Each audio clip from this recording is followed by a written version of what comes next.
Are you ready to get started? I guess. Okay. Good morning. Happy Sunday.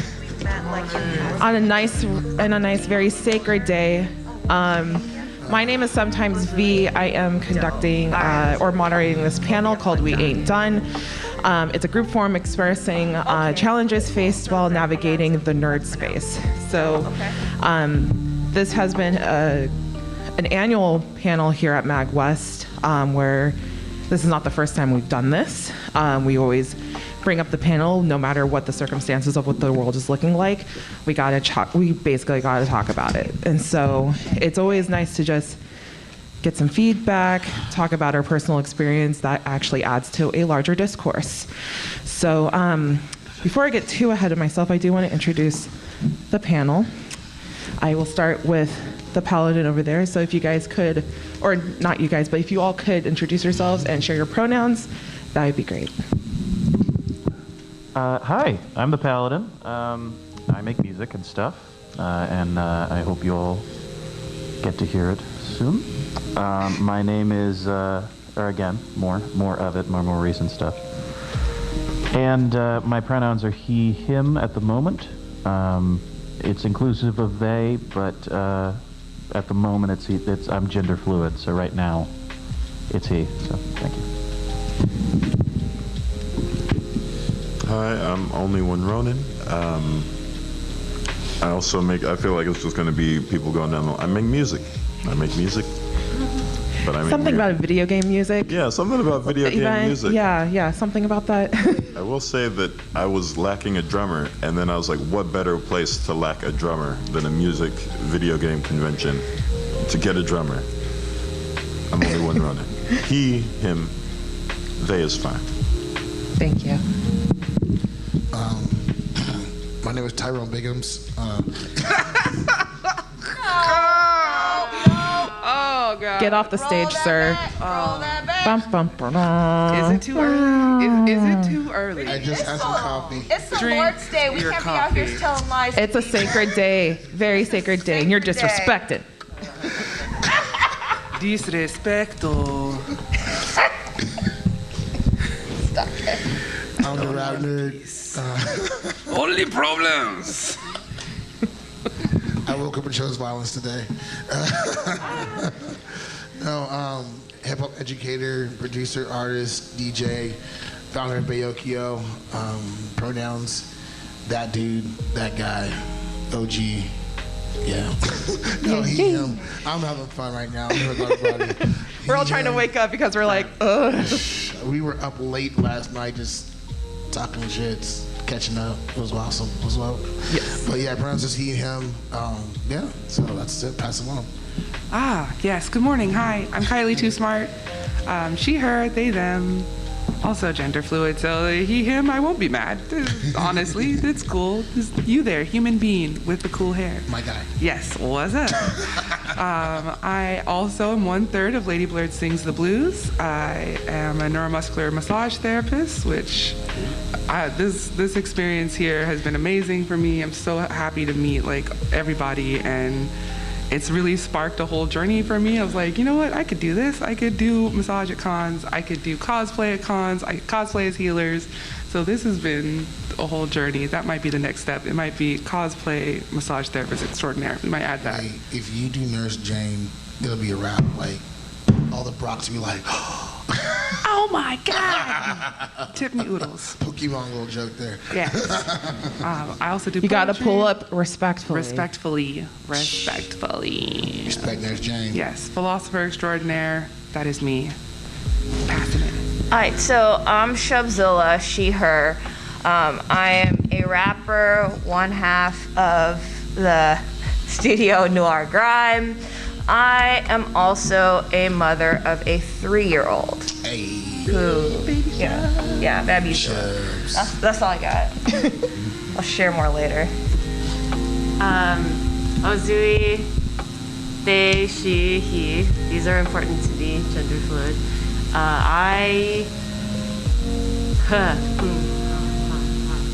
Okay. chronic confrontation seeker, not for conflict, but for resolution. She chose violence this morning. All right, there you go. More like choosing solutions. Yeah, Call it what it is. That's what you gotta do. You gotta call it what it is. Resolution. Right now, I'm a DJ, dancer, and middle school teacher, and I'm really grateful for this experience. Fellow The music kids matter. educator. Oh, yeah. Absolutely. Thank you guys. Fostering in the future. Fellow educators. All right. Right? Yeah. These kids ain't shit, but it's okay. Oh, Lord. All right. Well, thank you guys for your introductions. So I just want to remind folks here, or let folks know here, that these incredible human beings here on the stage are taking a moment of their own vulnerability to express their narrative. They are not the ambassadors of their specific group, race, culture. They do not speak for everybody of their culture. So for example, I'm a black woman, I'm a plus size black woman, and I do not speak for all plus size black women, but I will talk about my experience that adds to the overarching problem, which people see us as lesser than. So that's just as an example to run with. But so you can't go to another black woman being like, well, Veronica said. Sometimes folks can't drive like that. You can't just cross their boundaries like that. So I just want to make sure that I make that known. So other than that, the pandemic has been a couple rough years. We're still in it, right? Can we agree that we're still in it? Yeah. We're masked here. MAGWest has done a great job with having very good regulations about protecting their community here, which is great. But during that time, as you guys have seen, there's been lots of harm that's been happening in the communities. People have been coming out about their trauma, their especially black trauma with the events of George Floyd. And so lots of folks kind of came out into the light saying hey, now that we're bringing this up, and it's actually I don't want to use this term, but it's gotten popular, people are now saying no, it's not just George Floyd who's experiencing these, it's the whole black community. And it's not just in the streets of Minneapolis, it's actually in all the streets, in all the spaces. Out here in the Bay Area, even San Jose in And so- particular, even. come on now. For real. Even in nerd spaces where it's been I don't want to speak too much on his behalf, but I have a dear friend of mine who's been stopped at Fanime for just presenting a certain way, and he just looked threatening even though he was just there to enjoy the convention. Yep. And so I don't think that's acceptable, and that comes from an internalized bias that we need to hash out. So with kind of leading into that, Wordy, do you want to kind of go into some storytelling? I'm gonna shatter your world. No, even starting off as an artist, the things I've heard, I've been told that my music will incite gang violence and riots, and I'm talking about Transformers. So, irony there. Then also too, I've been even profiled and told I'm not allowed in spaces simply because of fear of that I might bring bad branding and tarnish the reputation of a certain organization or convention. But then a couple of years later, they're letting folks come in and they're hella disrespectful. And I'm like, you're worried about me. But because of my skin color, I'm profiled like that. And you just learn how to take the hit to the chin. You feel it, you feel bad, but then you start going, okay, I have two options. I could sit here and go to social media and do a rampage and rant, or figure out how do I infiltrate, make a space, and bring all the homies in. And it's difficult. You gotta start off somewhere. My very first start off for a con was actually out in Reno, because no one would book me until they booked me. And once they booked me, everything opened up. And it sucked that I had to go all the way out to Reno for that validation, but I had to do what I had to do. And because I was not afraid to pioneer that, having the homies now, seeing my friends now come through and come and say, hey, all right, I went through all the shit in the muck to bring you along, and that is even rare too, because of the trauma of the stereotypes you get for being a pro. You know, I use the word person of color. I'm going back to what I was saying, which is children of the sun, because we're melanated. So, children of the sun. I love that. It's very difficult to sometimes get that cosign, because in the spaces they do use a spectrum of, if you're dark, get back, if you're light, you're coming up front. And that's just because it's the actual stereotypes of what people are seeing or what they see through media, but they don't actually engage or talk or have those friends who are not like them to understand that, wait a minute, okay, like you said, it's a cultural bias. And it's a taught bias. Racism is taught, because racism, honestly, is not real. It's a construct to keep us divided, but because of that construct, it has become real. You know what I mean? And there's even a start date to it. 1450 in Portugal, the king decided to send a merchant to go to Africa, because as slavery existed beyond what America did to it, but it was more POWs and wars. But when they finally met Africans or Moors who were more built more strongly, then the Catholic Church, by the approval of the king, made it a law to finally start enslaving folks. Like, this is historical. You can look it up. Google it. I encourage you to learn. But all this goes back into what's now is these top biases over the years gone unchecked. Now they're in these tech industry spaces. Now they're in these music spaces. And versus just saying, you know what, am I being biased here? Am I assuming something? To actually talk to the person. To actually just say, you know what, who are you? And listen and learn and kind of find out, oh, you're different than I am. Okay, I was taught some stupid stuff. Let me let this up go. Come rock with us. Come be here. And that's why I'm grateful. Even the MAGWest will host Bayokio, and even Nerdcore Cypher, they were like, oh, you're actually pretty dope. You know what you're doing in the Bay Area. Come rock here with us. Yes. I'm grateful for it, but not everyone does that. And that's the thing. Not everyone, because we have it here, doesn't mean it's not everywhere. And to piggyback, right, like when it's like when you have an internalized bias or you're like racist because it's taught, sometimes it's not as direct being like, oh, don't talk to those people over there. Sometimes it's just what you see on media, like who's leading the stories of your favorite movies, who is, leading the classrooms, who is, who has the higher end jobs versus who has kind of like the lower end jobs. And so it's just all like systematic, where it's like this has been a norm of our society that we don't question it until then it impacts you. Ronan, do you want to weigh in here? Oh, thank you for that. One of the things as a giant human of a person, just in general, like race, he looks like on Will top Smith. of that. I love him though. Will Smith doesn't have this much hair. Right? I was like, wrong Smith. Listen, Will Smith is Jaden, not in a good light right now. Keep Please, my hair I'm trying out to of your distance freaking myself. Yeah. Oh yeah, no worries. I feel like just intrinsically, like something like I subconsciously make myself smaller in a lot of spaces, and I know that anybody who's of a certain stature or feels like you can be intimidating just by your size or your shape alone. It's tough to not come off as someone who is frightening. I went to Japan, and it was in Halloween. I went to the Universal Studios where they had the zombie experience, and what's it called? I was just walking around minding my own business. There was this family with a little kid who was like, "Oh, there's zombies everywhere," and he saw me. I was like, "Ah!" No, I'm not a part. I'm not part of the. Yeah, I'm not a part of the attraction. Oh, no. I'm just the person. But that's the thing. It's not even Emotional like it's not their fault. It's in Japan. Japan racism and other stuff is a whole different thing. Oh yeah.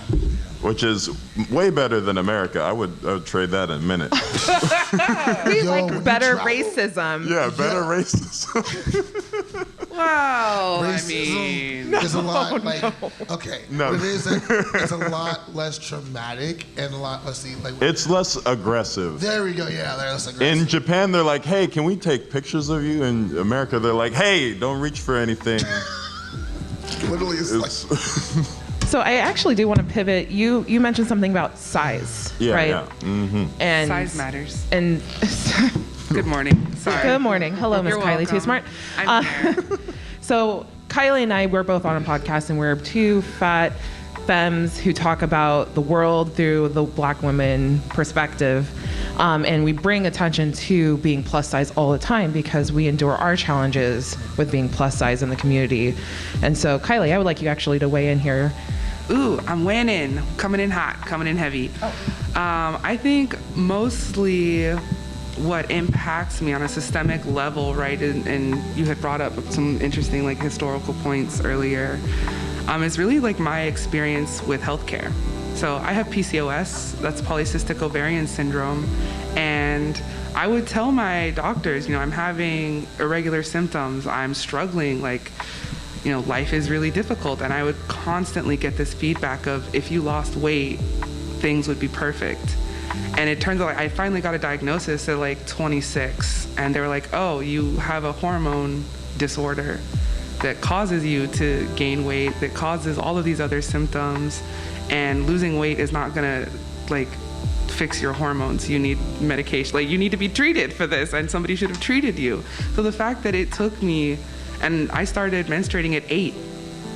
So like the amount of time that it took me to get a physician to listen to my symptoms, to actually give me testing that I was requesting, and to actually learn how to talk to a physician and get them to do what I needed and what I wanted. It took me over 20 years to do that, to get that, and to even have people around me. I'm a mixed person, so when I introduce myself, I always say I'm Black and mixed, right? And for some people, that phrasing will raise questions of like, why? And I was like, well, because colorism exists, cultural erasure exists.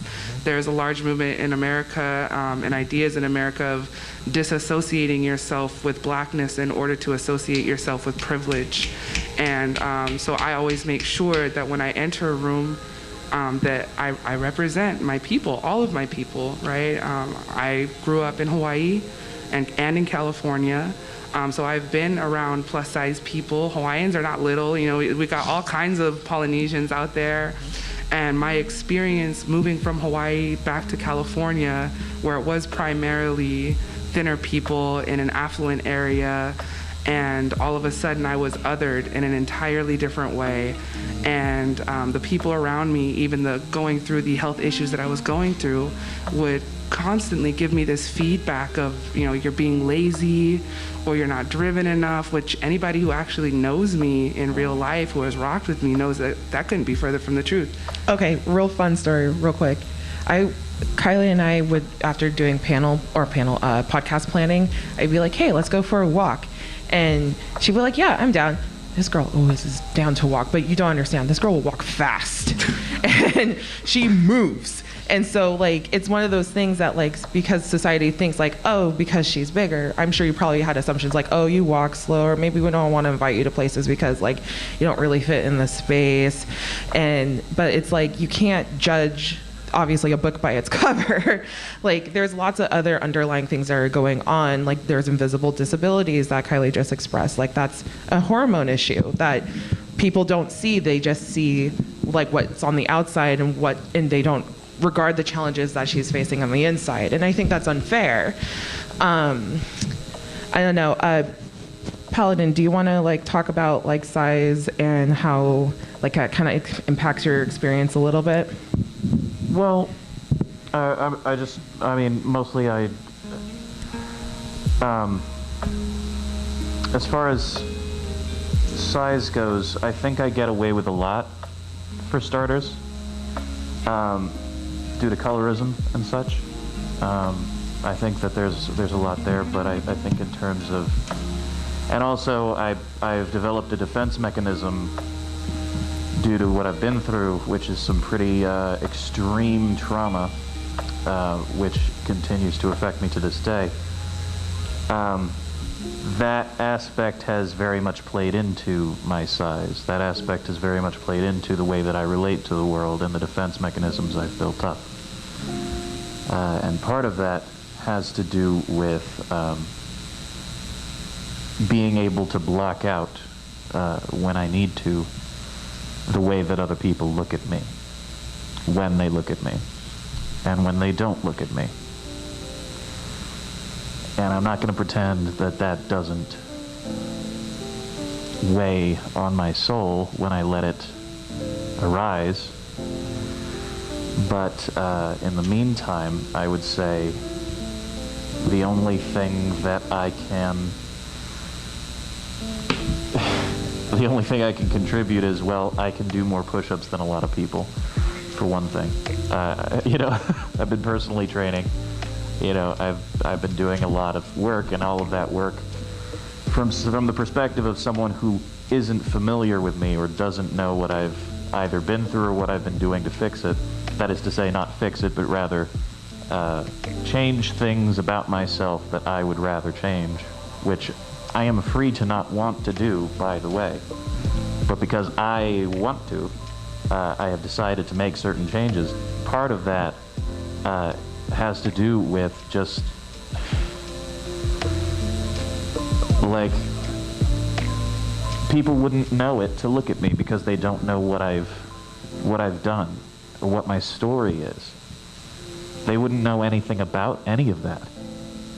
And what I'm saying is just that it's important, especially in these kinds of high stakes environments socially, to be aware of other people's humanity to the greatest degree that you can manage to do that.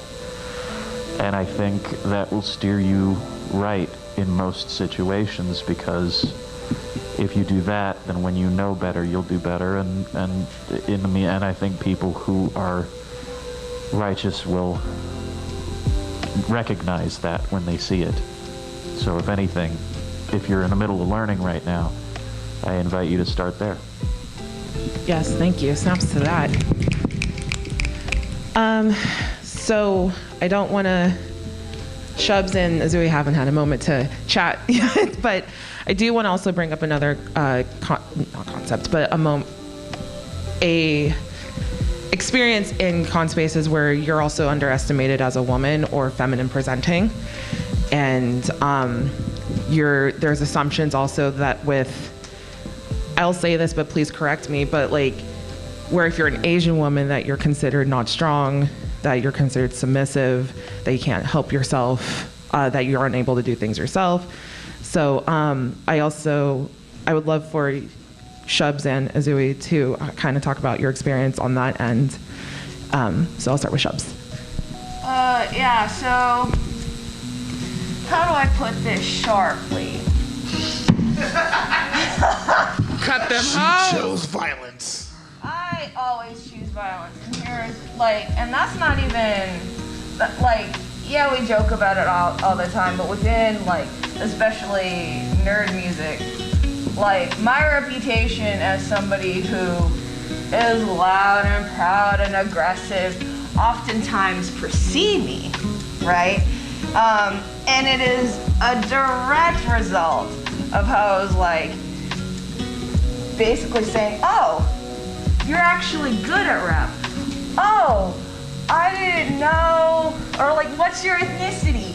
To bring up somebody that, yeah. And it's you don't need to know. But it's little quips like that. I've even gotten shit your English is great. And I was like, bitch, I'm Filipino.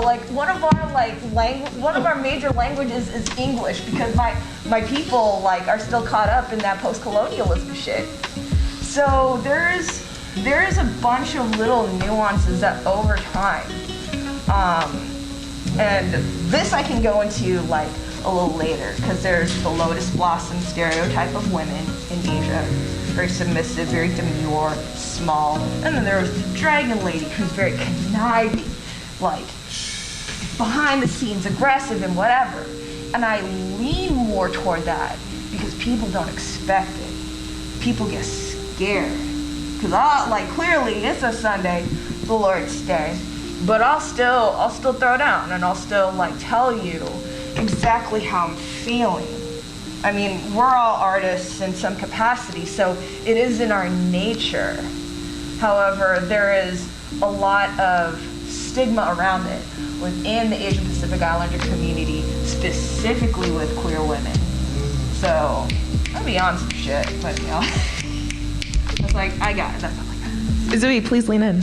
I did not expect to be answering this question that I actually really like. Yeah, this Really is your question. Confrontation for resolution. Come on, Osui, let's get it.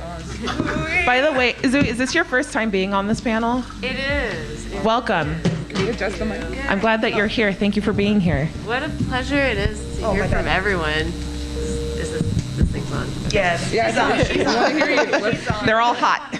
They're all hot and ready, like pizza. Talk your shit, cuz. You know, out of all of the stereotypes and tropes, I'll take all of the above, but like you better be prepared for it. yeah. Like they come from somewhere, right? It's kind of drawing parallels with the way people perceive women, nun or whore. Like, does it have to be either or? Come on, like. who does not love a Polish nun? I'm just saying. The range. The range. The range. Sorry, I was like, here's my ankle. Also, historically, nuns were brought into the church to service church members. So honestly, you know, that is an actual reality. So. Is that how they all married Jesus? Yes. Okay. That's how they all marry. Okay. Okay. And I'm sorry, just to real quick, like also women who were perceived as rebellious or not marriageable were sent to convents as well. Send thee to a nunnery. Which is fine. Like if they send me to a nunnery, I'm gonna have me a field day. That's a buffet right there. But, Not a buffet. Taco. Okay. Taco Tuesday. Okay, I'm so sorry. What a serious answer. Okay. Right. So Osui was saying.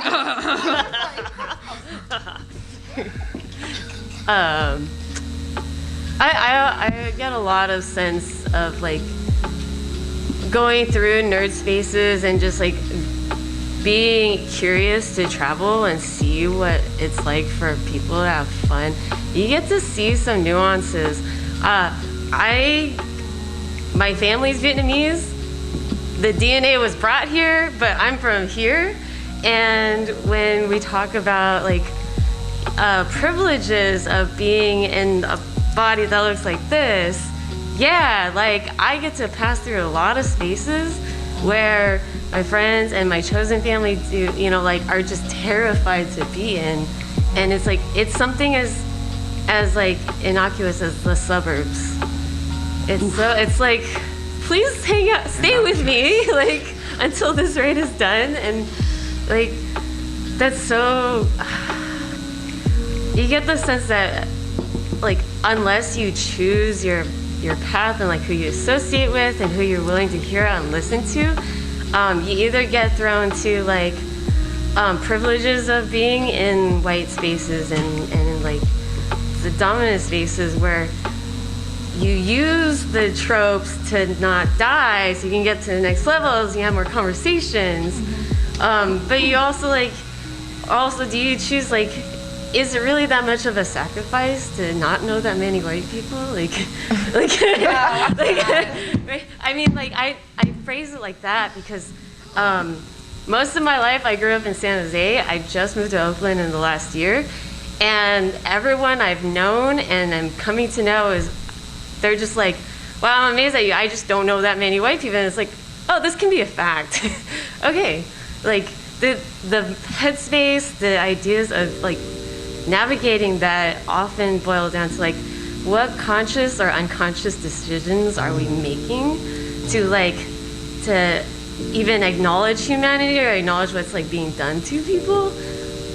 I hate that we do that to ourselves. That's like gaslighting ourselves. So like I want people to like really look at what all the evidence is in front of them and like be open to that. That was wonderfully said. Thank you. Thank you. Just real quick. Yes, please. First and foremost, I love you. You're dope. Air fist pump. Yeah. There you That was for me. go. Yeah. You said something very, very powerful about how we gaslight ourselves. That's real.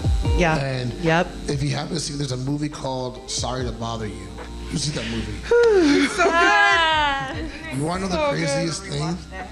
That scene where he's with his quote-unquote mentor, I actually had that conversation. Yeah. I literally had that conversation about, do you sell yourself and sell out everybody for the acceptance of, or do you stay in your righteous path of self? And when I remember when I saw that scene, and what you just said is what every person has to come to terms with. Do I, and it's not that for all of our lack of melanin folks here, you are loved dearly and appreciated, and we know, like, people know the difference. Like, we know who's really with the, you know, with the shits, and those who are just like, oh. So don't worry, if you're genuine, it comes across. But sadly, there are those who kind of like put this middle ground to feed off of people. And when you're always in that position of like, now do I have to sell my soul to get privilege in these white spaces, or can I be afraid to walk away and just start over and let this go naturally? It's difficult. It's a hard choice. Difficult. It's definitely a hard choice because you're like, okay, I need to feed myself. In California, Or come do on, I- rent, gas. Yeah, I know. Or it's like, what compromises am I making to not starve? And it's a hard thing to straddle, because it's like, ultimately by the end of the day, we should be our full authentic selves. We go to bed alone. Like, that's just what it is. But yeah, it's just making sacrifices to fit in white culture, essentially. So I was gonna pivot, but I just wanted to make sure I'm not forgetting anything that I'm not acknowledging. I wanted to make sure that any can of worms that need to be opened, please let me know for the panel here. I know, Shubs, you're giving me the eyes right now. I'm just trying to think of what I will say this, because there are some Asian Pacific Islanders here this very day. We need to do a better job at uplifting our Black family and our Latinx family and our indigenous family. Here's why. Because the Alabasters have coined us as the model minority. We ain't gonna be ever invited at their table. We make their anime. We supply them with technology and video games and what have you. But they will never have us at our table. And even so, we must be a stand for them, because there are certain privileges that we have, aka the color of our skin, that our Black family and our Latino family and our indigenous family do not get. Most of us, our families or ourselves, came here by choice because we were conned into thinking that we could too live the American dream. The rest of the folks either had their land stolen or their ancestors were stolen.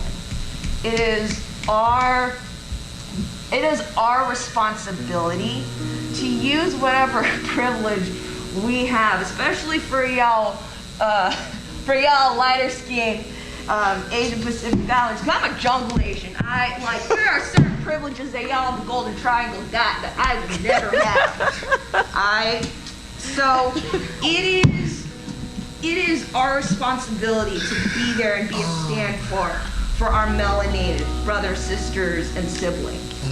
So that's it, because I don't hear often a lot of my own people say some shit about it, but I am, because I am that bitch. But it's true. Yeah. It's true. I'm sorry. I want to cry. Why are you gonna cry? Sorry, I was mean, actually it's gonna just ask valid, Wordy to like but, you know. take the torch, because I'm like tearing up. I want to cry because seriously, like, don't get me wrong. We all agree, stop Asian hate. That's not even an issue here. Oh yeah. Stop Asian hate off the rip. And what hurts so bad is when we took care of Stop Asian Hate, but we couldn't take care of Black Lives Matter. Yeah. Yeah. But then to make things even worse, when we have, and this is when within our own community as Black folks, Yeah. I dealt with this too. When I said I have friends, family, loved ones in the Asian community, I stand behind this. How much, I was thinking I was gonna deal with racists. I dealt with my own people. Yeah. Because of the hurt that we have inside of our own community between the two. And I'd be like, nah, look, I'm not discrediting some of the things that were done. And having to sit with my Japanese auntie, rest in peace, and talk to her about this stuff, and even how she didn't like it, but she understood, like you said, the delusion that was sold. And then the personal actual pivoting against one another. Very few catch that. And then to hear you say that here on this, right, at MAGWest, and it still goes on to this day.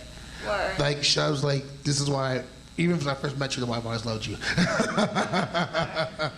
But go ahead, sorry, go ahead. Sorry, I know Paladin had I was like, yeah, go a ahead, moment Paladin. I just wanted to add a quick thing from a class perspective, if I can put that in. Yep. In that aspect,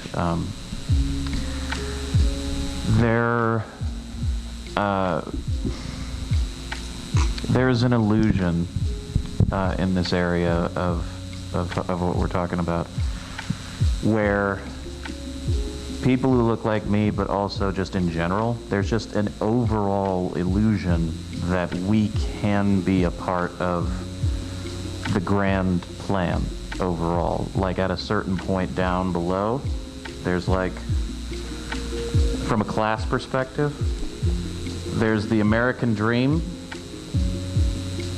which does not include almost any of us. And the problem is that we don't see that we are going to be excluded because the enemy uses our skin color to show us a lie that we are going to be special in their eyes. Come on, Norman Rockwell. And that's not going to happen, no matter how hard. I'm fucking blessed in the sense that I am disabled, and by whatever twist of fate or God or the knife, I'm able to live relatively fucking comfortably. I have no right to do that. But here's what I do know. No matter what I'm able to do, I cannot settle for being the only one. You know what I mean? Yes. We cannot, like, speaking from that perspective, like, I can't fucking just sit here and have a lap full of solutions and words and a heart to pour out and not do shit in the middle of fucking what? In the middle of all of us being immolated on a pyre we never asked for? Are you kidding me? These are my friends we're talking about. This is my family we're talking about. Friends and family I haven't even fucking met yet, and you're telling me I have to sit here and do nothing? Just speaking from a financial perspective, even, let alone the horrors that are being laid out for all of us in this room today. Thank you, by the way. But Yes. for real, like if it wasn't clear before, every single fucking one of us is in the crosshairs. This is every single one of our problem. Every single one. And classism and the horrors of poverty, for even in the midst of being able to provide for ourselves, at a certain point there's just disenfranchisement abound or inbound, because there's always going to be that time, because no one will give a shit about you. You know what I mean? When you need help, except for the people who also know what that feels like. But I digress. Fucking, I'm just saying, we are not as special as the people who have disenfranchised us would like us to believe. And we need to stick together. I'm just fucking sitting here begging at the foot of an abyss, screaming it to, like, I hope not a void. You know what I mean? Like, I hope I'm speaking to someone's heart here today, because fuck, man. We're not alone. We don't have to be. I'm just saying, like, at a certain point, I have no choice but to sit here and try to do something. So I guess if nothing else, I hope that is like a benefit to someone's heart today, that, you know, fuck, like, if you haven't realized it, like, we're not gonna sit here and do nothing and then somehow be chosen to be special. We're not. They don't give a shit. Yeah. They don't give a shit. Yep. They don't give a shit. You know who gives a shit? Everyone here. Everyone who showed up today gives a shit. At least a little bit. And, like, we're not the only ones. They don't have to be in this room in order to give a shit. I mean, everyone here can go to consoles, right? I'm just joking. I'm joking. I don't know what you said, but whatever you said. I said everyone here can go to consoles and arcade, which is across the hotel. Right. They don't. Yeah. If it's like, oh, I just give a shit a little bit, and then they just go. Well, no, but that's the thing. You can find joy. That's the thing. I'm just messing with you. Right. In the middle of what you enjoy. Like, I'm just saying, like, I'm spoken too far. I'm sorry. I'm just saying I'm passionate about the whole thing, like, because we're all in the shit and we're all in it together. That's all I'm saying. And thank you for showing up today. Yeah, I want to echo, by the way, thanks for everyone who's here today. Like, right? Seriously. Because this ain't easy. This is not easy to talk or deal with, because you're dealing with the evils of this world. Yes. And the evils of this world are complex, they're messy, they're nuanced, they're hidden from within, and as they come to light, you're like, ooh, I don't like this, and you want to push it away and just go back to the happy place. Namaste and guacamole, all is tranquil with the world. That's not even how Taoism and Buddhism works. So it really is also still doing that inner, deeper work. There's no guacamole in Buddhism. Smashed avocado. Oh my gosh. So the next part is we've addressed the problem, right? The problem is loud and clear here. So what's the take on what does accountability look like? What does it look like to be appropriate? What does it look like to be strong? This is a whole open floor here. We're very loose here. But like, I just want to say, like, what does accountability look like? So can I have Azui, if you want to kind of start the lead here? I really like this topic too. Starts with self-accountability, and that for me is a spiritual journey, which I did not anticipate as a kid or even early as an adult.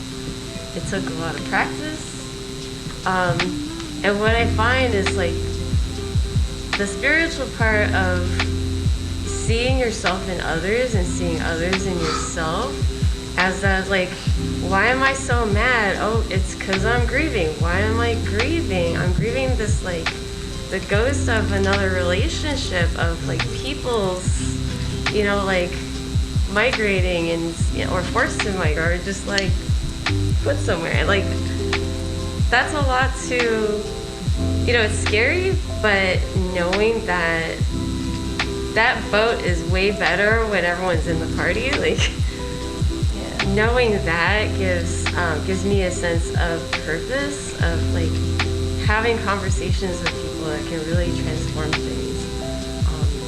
And that's healing work, right? You gotta be accountable for your part in something, or even like the relationships, all the other things. You don't have that, you don't have the ability to hold others accountable. I could say more on that, but please Like, jump up. Like, you wanted to jump in there? Accountability is also acknowledging when we fuck up, because we all human, right?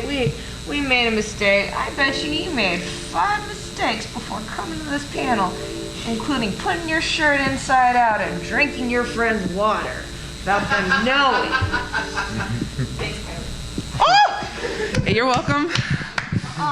But you know, like the structure of an apology, right, is something that we all fumble through. But also keeping in mind that the offended party does not have to accept said apology. 100. 100. And that, like, an apology alone is an acknowledgement of fault. And that's okay, because we all gonna have to apologize to somebody sooner or later, right? But we all, and we all need to accept that will not often be forgiven, and that is okay. Because that apology and that acknowledgement is not for us, but it is for the person offended to know that we acknowledge what we've done and the ball is in their court. Yep. And the only thing one can do from there is move forward and learn from it through action, through reading some shit, and because we live in a capitalist fucking society, supporting local people of color businesses and endeavors. That's how those are one of the myriad of reasons that we can also support each other and be accountable to our folks of color community. Okay. Perfect. Yes, yes, yes. So I really wanted to weigh in on this topic, specifically addressing shame. I think what keeps a lot of people from either apologizing or from really being able to hold themselves accountable is running from a feeling of shame. And, I think that the shame is something that is a human experience. It's applicable across all fields. No matter what you do, you're not going to escape this feeling. And unless you address it and actually do something, maybe you work a little harder on whatever the goal was that you're trying to do. Maybe you can say, okay, in this moment, I was not very self-aware. I was not conscientious. My actions hurt somebody. And I can feel that pain and that reflection, and that is painful to myself. And really, I feel like when we apologize, when it shows that you have gone through the thought process of being self-reflective, of being self-aware of how you impact others, and how others impact you. Honestly, I don't think it's too far-fetched to say that there is, an advantage to sometimes being selfish, to being, internally aware, to see people through the lens of, seeing yourself and others. Would you want to be treated that way? And I think so many people learn that way of, if I'm talking to you or if I'm giving a friend advice, I recognize that in a sense, I'm also talking to myself and I'm giving myself advice. This is how I would like to move through the world as well. And I can't do that if I'm not willing to listen to the words that are coming out of my mouth and to try and lead by example. We've had talks about trauma up here, the fact that every single person experiences trauma, and sharing that trauma can sometimes cause secondary trauma. It's painful to hear somebody talk about what they've been through. Yes. And so not wanting to experience that pain, turning away, just because perhaps you're dealing with so many things on your own end, that is also acceptable, and that's fine. But it is a sliding scale, right? So your personal discomfort, how does that weigh on a topic that may be life and death to a community, right? So if you are not willing to at least sit with some discomfort and know that your discomfort is a trade-off for somebody being able to actually live and flourish, and that discomfort is something that can pass, and that with that discomfort you can acknowledge, okay, why do I feel uncomfortable? Was I personally responsible? Am I moving through the world in a way that is causing this pain to other people? And if you are, then you can address it, and you don't have to sit with shame. Shame is temporary if you let it be, right? That's correct. So we've had a lot of discussions on the pain that we have bringing through our ancestors, but we don't address the strength. We don't address the grace, the lightness, the dancing, the building, the fact that we are still here existing and thriving in a way, right? And that the definition of success changes with every generation. What your goals are changes. So the fact that we are here building and the connections that we're making here at MAGWest, I think are proof of that. The fact that we are all occupying spaces, the fact that we find things that bring us together, that we have love for things and are willing to work towards the same goal. If you can do it on a small scale, you can do it on a large scale. Yes. I haven't heard Ronan talk in a minute. If you don't skip the whole word. Yep. You're just wearing a bumper. Yeah. I'll go last. I'm going last. I'm sorry. Well, thank you. I definitely love what everybody's said so far. I think that especially the part about seeing yourself in other people. I think that, and there's a large part of majority of people, or not, I can't speak for everybody's experience, but like you can either think of yourself as the main player, or you can think of yourself as like an NPC, somebody outside and in the macro of it all. And sometimes you get the two is like too separate, where you get too in your own zone and things become about you and yourself in what am I trying to say? Too self-absorbed. Too self-absorbed. Yeah, exactly. Thank you. But then there's other times where you're like, oh, I need to see how they're feeling. How are they going to react to this? How are they seeing me from, a different perspective? But it's important to have a little bit of both and not too much in the same area. I'd say on the what is it? I don't talk a lot. I just realized this. Talking's hard. You don't talk enough. You need to talk some more. Maybe that's what it is. Yeah. That's what it so is. Take up more like, space. You're like a silent giant to me. So it's just like, you're gentle. I mean, it's so easy and you're not observant. to talk. Yeah, exactly. So what is it? So. Right? Silence is violence. Yeah. I come from the 90s, like a lot of people. Ah, the 90s. Yeah. Is that vintage? Is that a vintage era? Yes. Yeah. Oh my goodness. But in the 90s,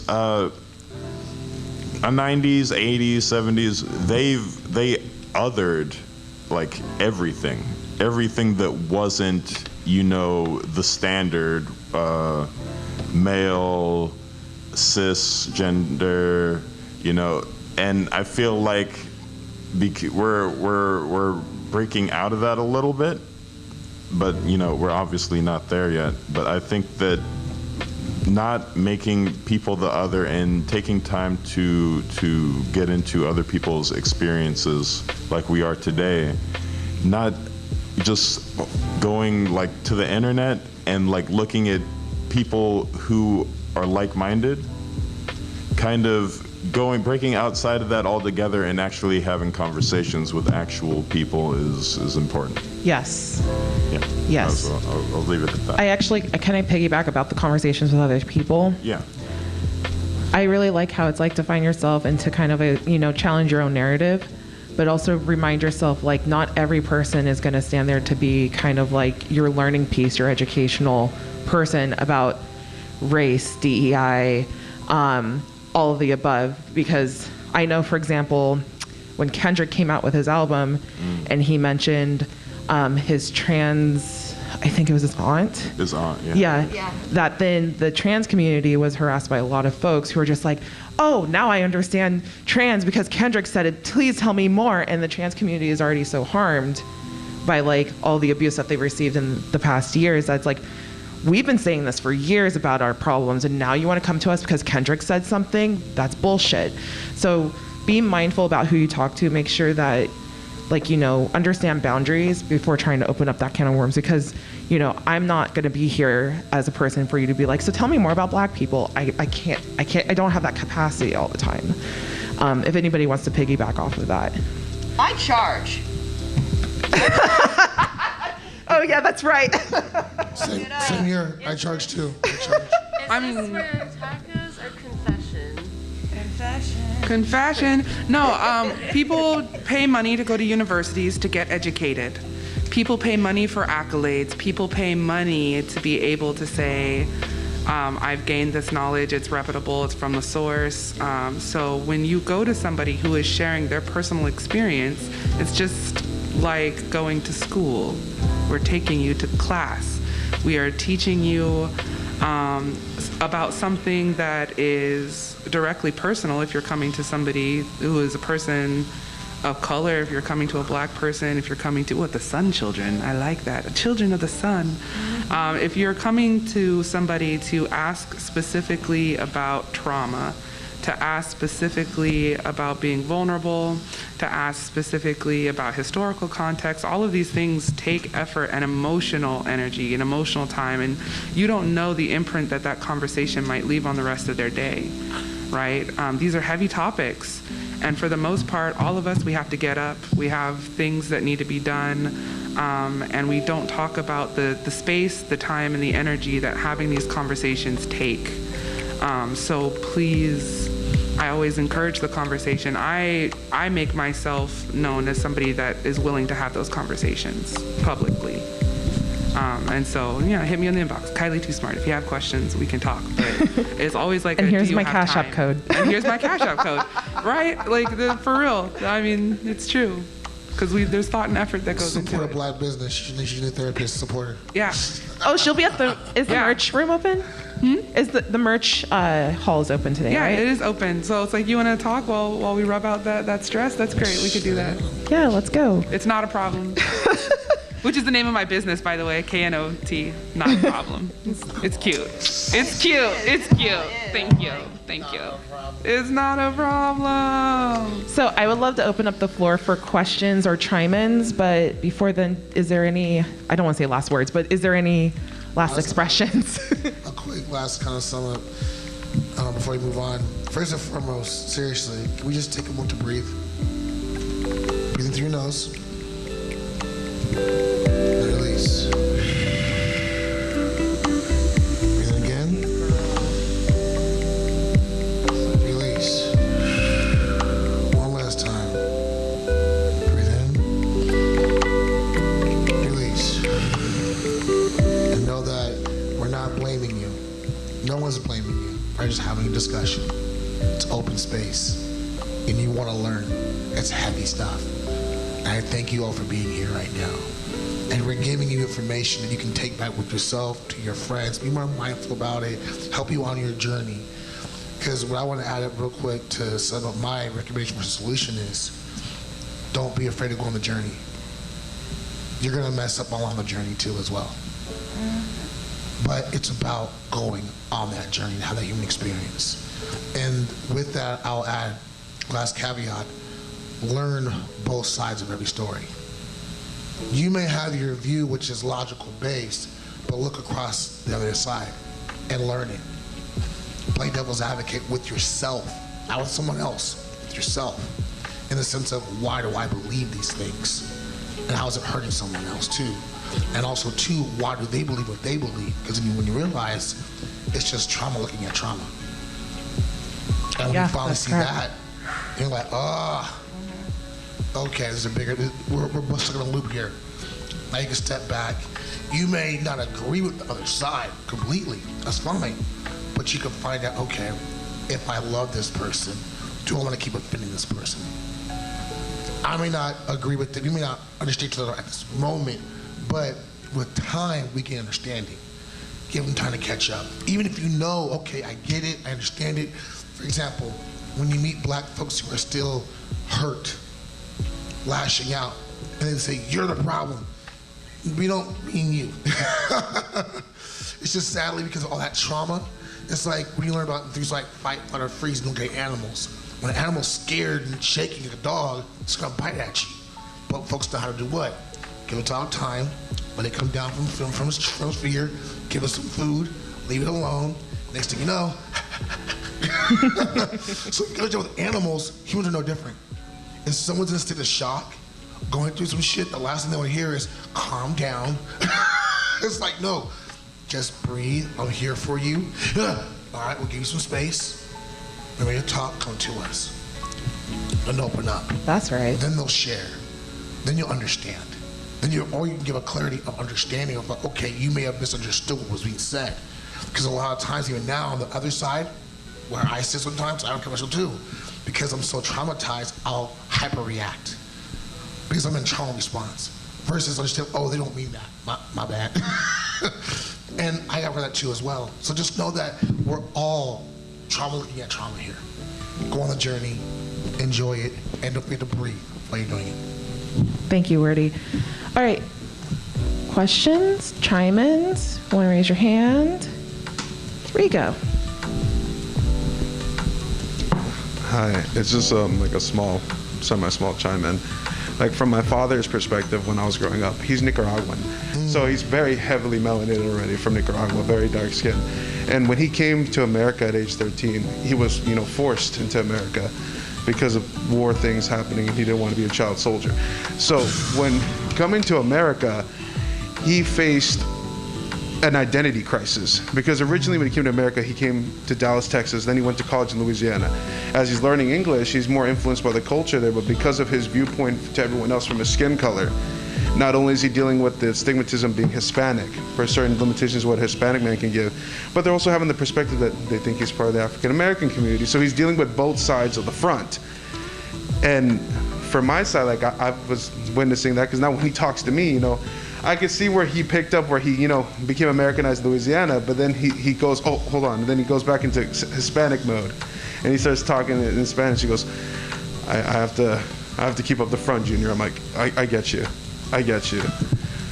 And I think for my end now, I'm dealing with that as a Hispanic man, but also someone who deals with disabilities, because not only is there a fight on the racial front, there's also a fight on the mental health front. Because if you're seen with someone with disabilities, you're seen as somebody who can be potentially angry. You can lash out because something snaps in your... It's not like that. It's really not like that, and that's just how it's viewed. But then as well, because you're Hispanic, some people think, oh, he's part of the gangbanger crew. I mean, look at, Sodeños Norteños over here in East Bay. Look at that. I'm like, dude, no, that's not it. But that's my chime in for it.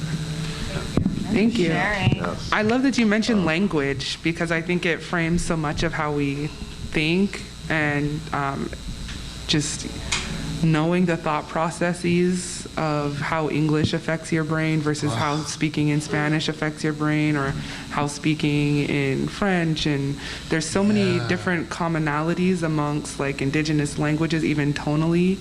And I think there's so much in that communication. And it fosters a different way of thinking as well. So it's just like even the literal language that you speak will shape how you think. Yes. It's a Absolutely. Luther's language. Yes, come on. Like, let's be real.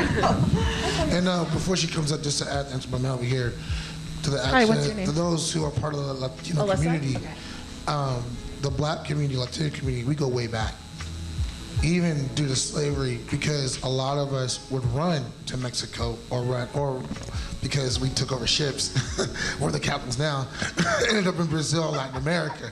Real talk. It's like, when you learn Black history, it's some like Django ass shit. I love it. Black history is human history. Just saying. I love it. So I'd like. So to answer the thing, what your dad's going through is still that lasting to where, due to the heavy African influence of slavery, and then coming up north, dealing with the fact that in Latin America, there's still a lot of African traditions that still exist, but when it comes to the U.S., don't. And then having to face that, I just want to let you know, I hear you. I empathize for you. My wife is El Salvadorian, so I even deal with it with my own cousins and nieces and nephews, and having to educate them and let them know that you are beautiful, who you are, how you look. You are a child of the sun, and it's okay. So I want you to know that you're loved. You're celebrated here, okay? Yeah, that's true. Yeah. Alyssa, do you want to go ahead and stand up? Hello. Hey. Good morning. So something that I think really kind of resonated with me in this moment was when you were talking about language. And I'm also Filipino, so there are some ways where like we'll describe certain things. Oh yeah. And you translate it literally, and it's like, oh, that sounds kind of bad. Like one of the terms that we have is sira ulo, right? Like, oh yeah. Yeah, you know exactly what I'm talking about. That literally means broken-headed, and it's to describe people that may have, like, what's the word I'm looking for? Like mental health issues. Yeah, mental health issues. Yeah. Or if they're like hella wrong. Yeah. Or even if they are just like so extra, they like step out, like you'll say like, oh, they're, loka, like they'll say, oh, sira ulo, like those. Or walang hiya. Yeah, walang hiya, yeah. And it's just like, it's just so interesting in that aspect to think of how language can kind of affect the way that you operate and how you may interpret something. So that's just really what I wanted to chime on, because I think that's like really interesting. Oh yeah. Is that? Yeah. Sweet. And I guess to piggyback off language, because this is fun. Like also too, to like kind of go between like mother language and English. Like a lot of my friends will like, cause I use ano like all the time, where I'm like blah blah blah blah blah English fuckery, ano, and it means like what, but it's like one of those brain farty things. Y'all heard me say it, or I'm just like blah blah blah. Oh no. But it's another bit of like, it's definitely definitely in a, I guess, microcosm is one of those like blips of, I don't know how to say this shit in English. The fuck am I gonna explain to some white dude what the fuck walang hiya is? But then I tell him it's me. Right? I'm like, that's it. Lost in translation. Mm-hmm. So, who's ever read the book by Malcolm Gladwell, Talking with Strangers? Oh. That's a book I recommend for everybody. Talking with Strangers. And here's another book for you. High Context, Low Context.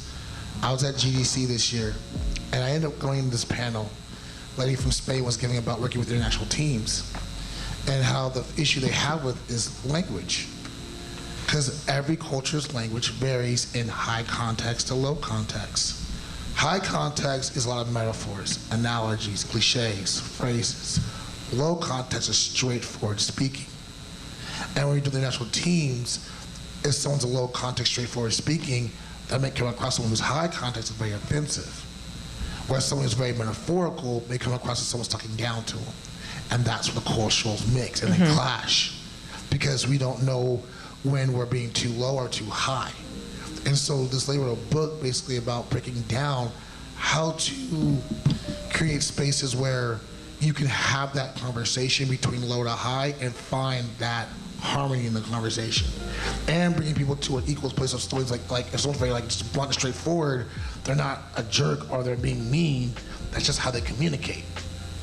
And you don't take it personally, versus someone's very like abstract, doesn't mean they're talking down to you, they're actually giving you a lot of information, just very passionate. And it's just that in America, we've obliterated all that. When you actually travel, who actually has left the US and traveled? You learn real quick, our American ideal of thinking doesn't work. You gotta know how to deal with people and how they move differently. Some people are more expressive with their hands, their words, body language, and you gotta pick it up. But in America, we're taught, nah, I said what I said, I'm American, and wonder why people are pissed.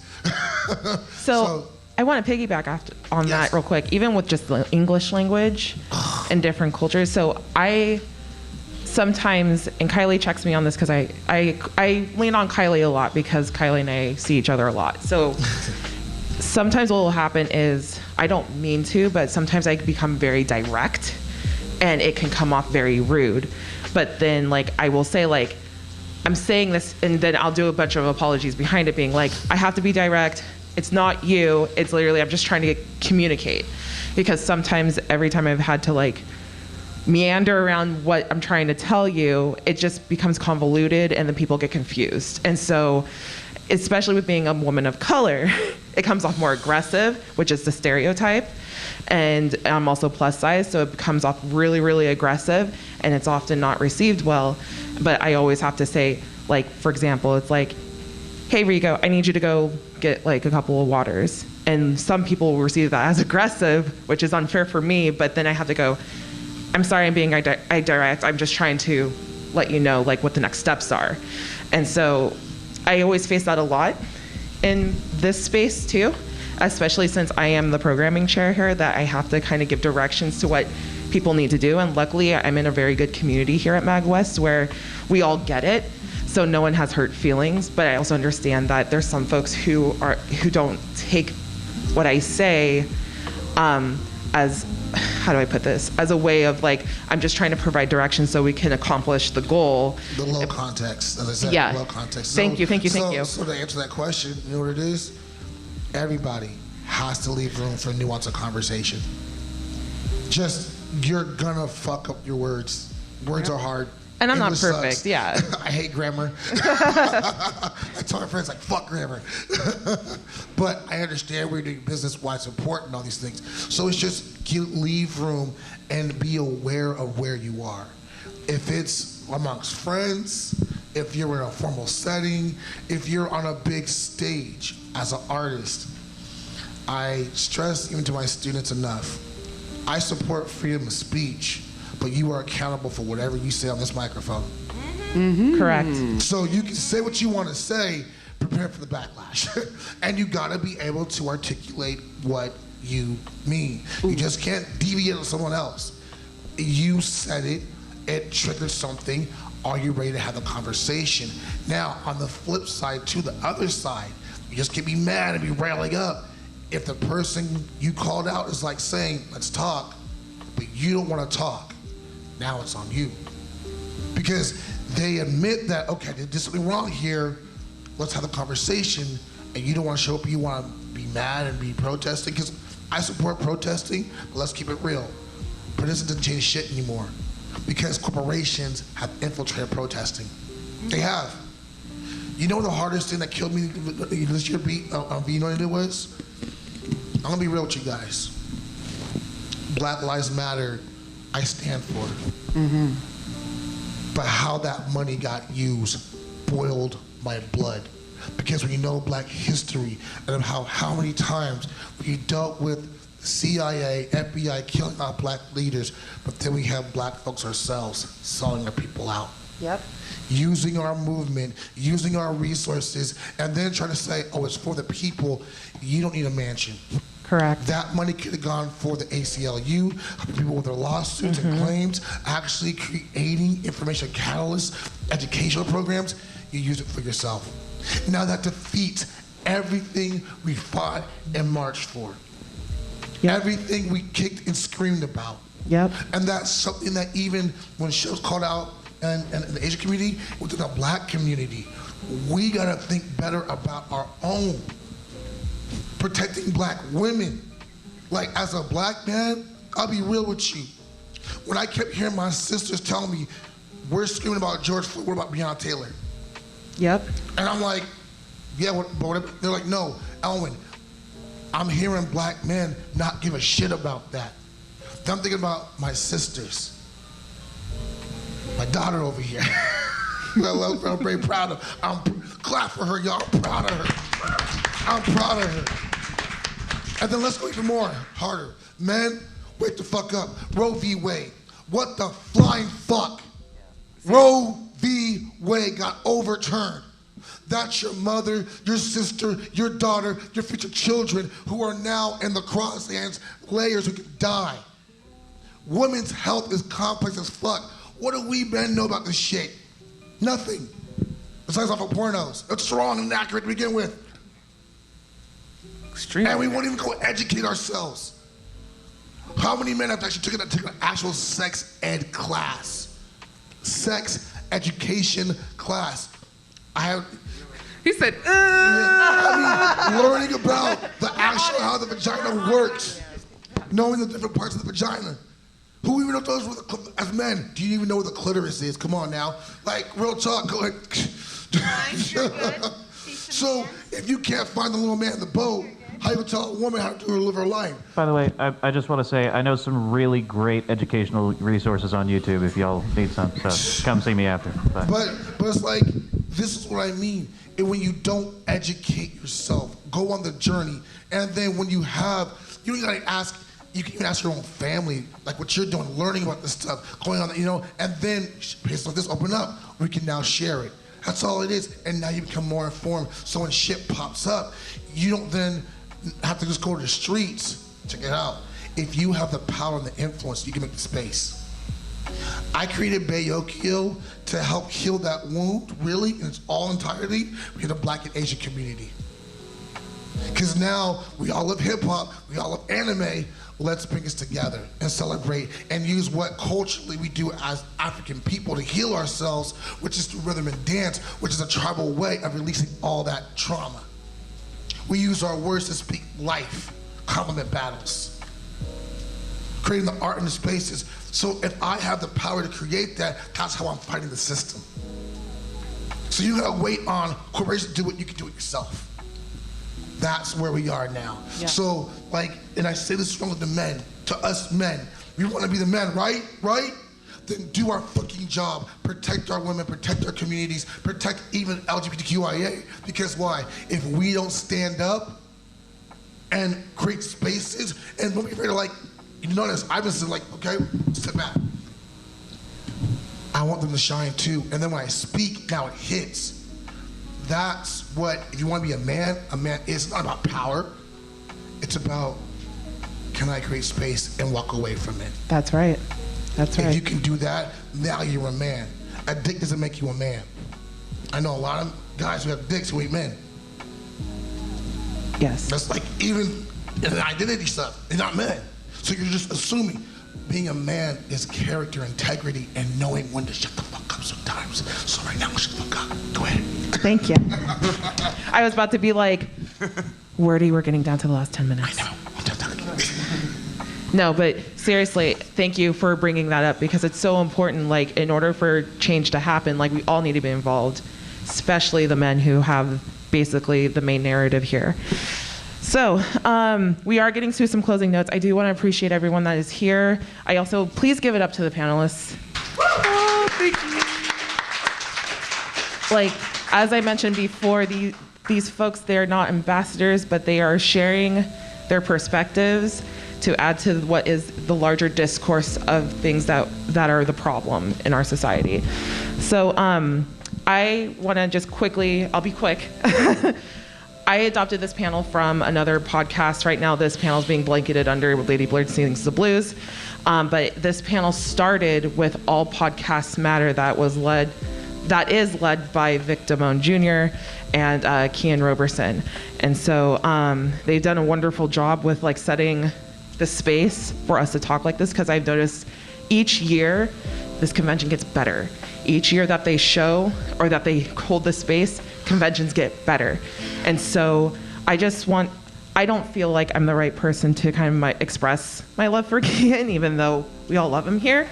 So Dan, or the Paladin, do you want to say anything about Kian before we go? Yeah. Or would you like to? Sorry, I should change my language. Sure, yeah. Do you want? Well,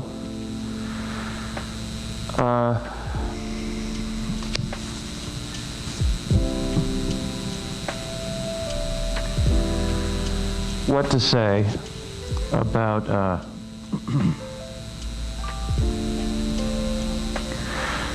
he was an incredibly kind, good person who set up a great thing that I am glad to be here for.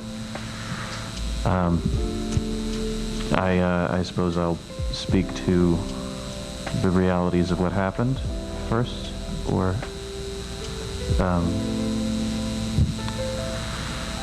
okay. Well, we lost him due to some mental health issues, and I know his loss is felt very dearly, even all these years later. And yet his legacy grows with every heart that walks through these doors every year.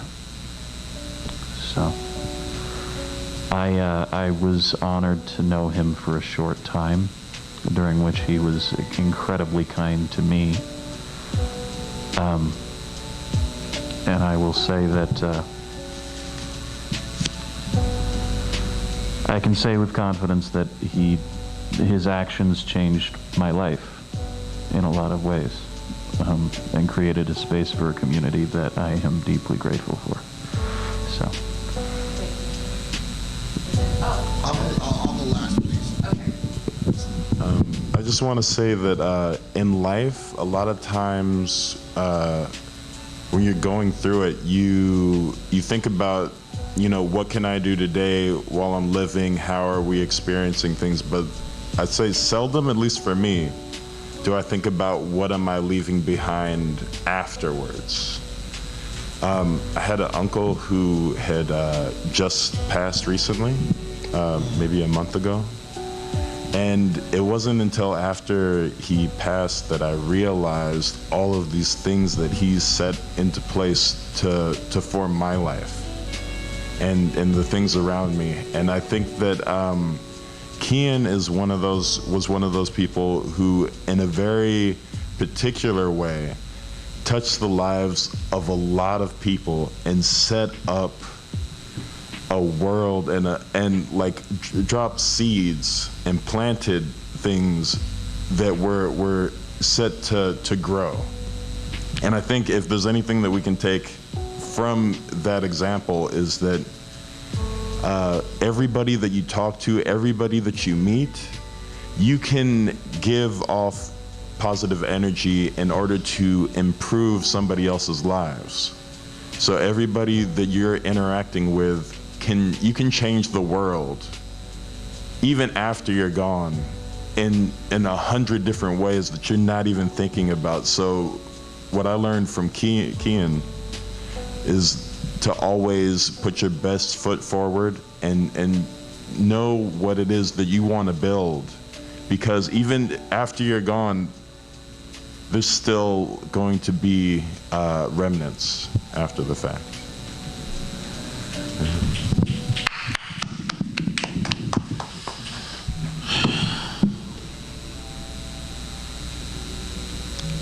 It still hurts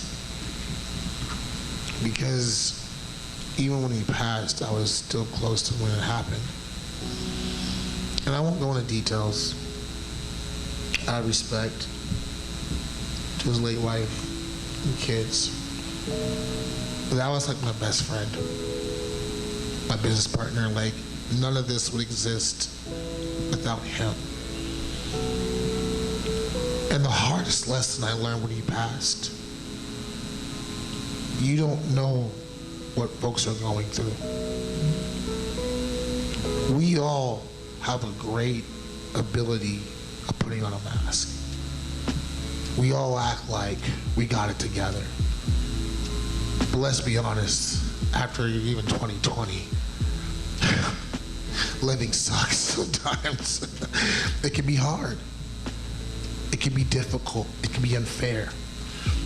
And when we're so self-absorbed in our own problems, we miss even what our best friends are going through. And when it happened, it felt like, where did I go wrong?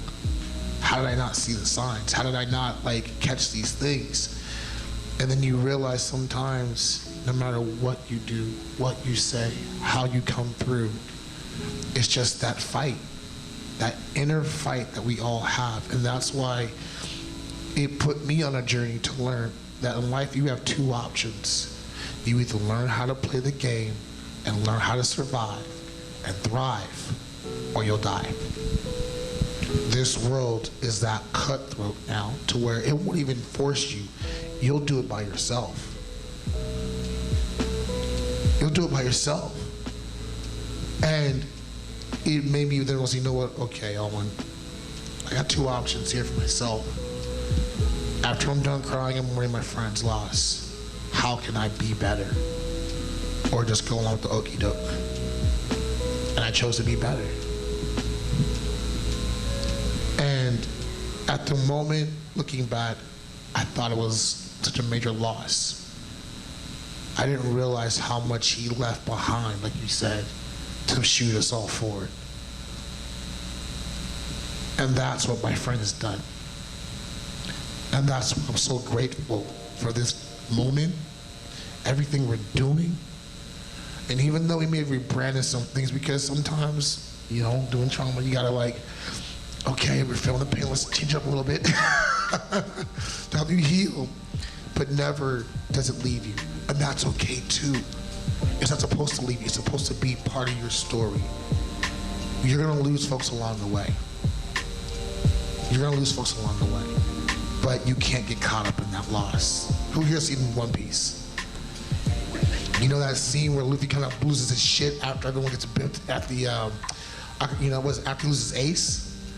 Lost his crew, lost Ace. And Jinbei was like, yeah, I know you're mad. And Luffy was squared up on him, and Jinbei was like, what's good? See me about this, son. But then told him, I understand, but you can't stop here. You forget about the folks who's waiting for you. So always remember those who you lost along the way. It's okay to cry about them, but don't forget what you have here in front of you. Because this is the change we're making right now. You are all part of that change. So as I'm done talking, please thank yourselves for being here, for being in the space, for wanting to learn this stuff. We all see it and we thank you. But know that the work isn't over. It's a long way to go. This was very beautifully done, guys. Thank you so, so much. Thank you guys for being here today. Thank you so much for being good ears, understanding, and together, one step at a time, we can be a little bit better to our community. So thank you so much for being here. We ain't done. We'll definitely be back next year. So please keep up to date. I know like it's Sunday, so a lot of the content here is concluding, but just make sure you guys check out the schedule, check out any remaining performances that are happening here by our panelists, and I wish you guys a wonderful day. Should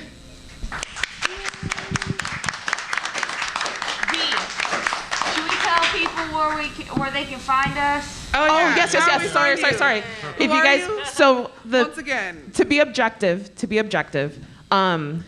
they need to set up for the next panel. So if we can just plug ourselves quick, that would be great. So let's start with Azui.